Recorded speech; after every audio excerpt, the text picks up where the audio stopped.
আমাদেরকে রক্তাক্ত হামলা করা হয়েছে, আমরা ওখানে প্রতিবাদ জানাইতে যাচ্ছি। অন্তত যেই এরিয়া 144 আমরা ওই পর্যন্ত এখনো যাইনি।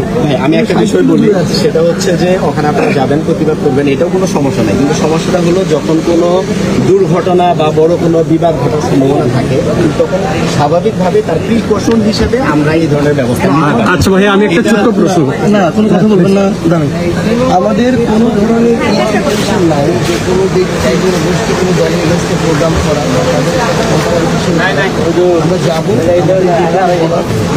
কোনো দাবি জানাবো, এটা জানাবো, তারপর আমরা আমাদের পরবর্তী কর্মসূচি জানাবো। এটা আমাদের করতে দিতে না, ওটা বুঝতে পারছি, আপনাদের ইল ইন্টেনশন নেই। কিন্তু প্রবলেমটা হচ্ছে যে ধরেন আপনাদের নয়, আপনারা হয়তো শান্তিপূর্ণ কোনো কর্মসূচিতে যাবেন, কিন্তু অনেক ক্ষেত্রেই দেখা যায় যে হয়তো অন্য ইনক্লুটিভ যাদের থাকতে পারে বা নাশকতাকারী না, এখন আমার তাদের প্রতিহত করতেছি, আমরা তাদের প্রতিহত করতেছি।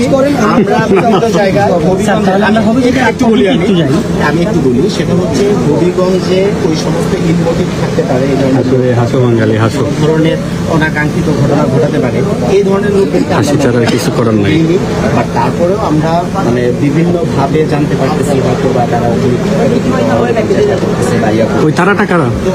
তারা বলতে এখন আমরা তো চিনি না, ধরেন আপনারা দেখলে কি আমি বুঝতে পারবো যে আপনি আসলে কিসের লোক। তাহলে তো আপনাদের তো উচিত ওইখানে ইয়ে করা, ওইখানে ডিফেন্স। আচ্ছা একটা জিনিস বলি ভাইয়া, এই যে কালকে আমাদের ভাইয়ের আপনাদের নিরাপত্তা আমাদের ওইখান পর্যন্ত আমাদের যেতে এটা তো আমরা আপনারা মৌলভীবাজার জেলায় যে কোনো ধরনের প্রোগ্রাম এখান থেকে শুরু করে মানে ইন কেস অফ ইমার্জেন্সি এগুলো অনেক সময় অনেক প্রোগ্রাম আমরা চেঞ্জ করি, এটা স্বাভাবিক। এটা রাষ্ট্রীয় প্রোগ্রামও চেঞ্জ হয়। আপনার অফিসারের সাথে একটু আলাপ করেন, ওনাকে বলেন যে আমাদেরকে যাইতে দিতে ইয়ে করেন। আমরা আমাদের সবাই গাড়িতে উঠে, সবাই গাড়িতে, হ্যাঁ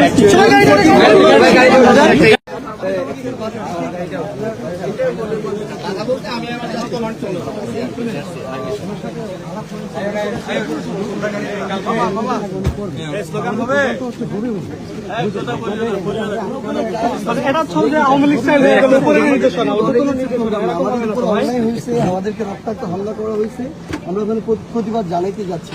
অন্তত যেই এরিয়া 144 আমরা ওই পর্যন্ত এখনো যাইনি। আমি একটা বিষয় বলি, সেটা হচ্ছে যে ওখানে আপনারা যাবেন, প্রতিবাদ করবেন, এটাও কোনো সমস্যা নাই। কিন্তু সমস্যাটা হলো যখন কোনো দুর্ঘটনা বা বড় কোনো বিবাদ ঘটার সম্ভাবনা থাকে,